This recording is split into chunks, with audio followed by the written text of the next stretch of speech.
persediaan menanti kedatangan tetamu. Budak 3 orang tu dah pergi.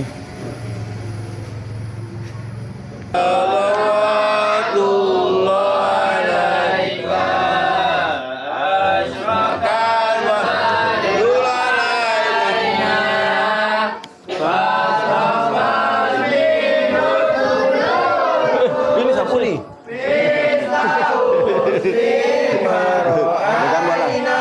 Lagi beri ni kena Apa? Ni Insta 360. Oh, ini kan budak-budak muda semua ya.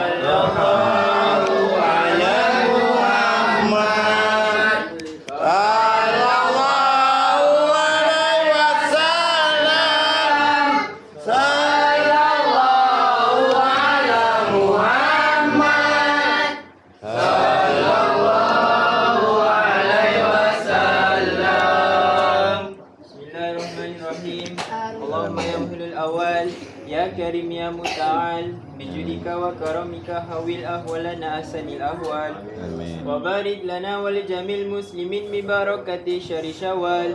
Allahumma ya khairul mas'ulin istajib du'ana hadza sarasinin ba'da sinin wa awaman ba'da awam.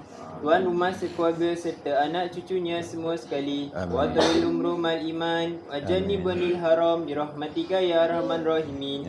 Walhamdulillahi rabbil alamin. 3,000 ke 2,000 lebih? Okey ya, terima kasih datang dari jauh. Bakal pengantin kita. Kita jumpa bulan 6 tu ya. Lepas tu menyusul adiknya lah. Anak kedua namanya siapa? Akif Akif bin Azham tak Akif je. Akif ke ada panjang lagi? Akif Iman bin Azham. Muhammad Azham. Nama bapak memang dah panjang. Yang sulung tu? Asifah Hamani. Asifah Hamani. Hawan. Hamani. Ini Adira Hamani. Adira Hawani juga. Oh.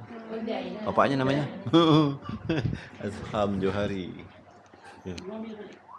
Fariza Mustar. Apal nama tu? Kawan Facebook. Okey, ni keluarga Sang Kasir.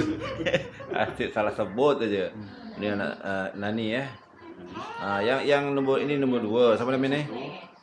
Muhammad Qaid Rizki. Muhammad Qaid Rizki. Oh, Mak Qaid. Oh, yang anak sulung. Suluh. Nombor 2 itu. Tengok dek, siapa nama itu? Nur Aisyah. Tak apa. Tujuh muka. Dia tengok kartun nak. Ya Allah sakit ni. Tengok sini. Nur Aisyah. Okey, ni nombor 3. Ini nombor 3 Muhammad Rais Rizki. Oh, rezeki. Okey. Rais. Okey, minum ya. satu lagi tak ada lagi tak.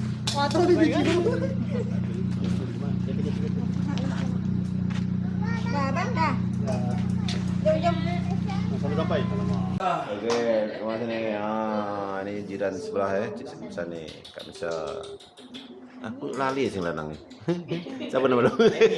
Amy. Oh, Amy shirt Tadi siapa namanya? Panjang pula. Arif. Mama Apip dia ni. Ahmad ni para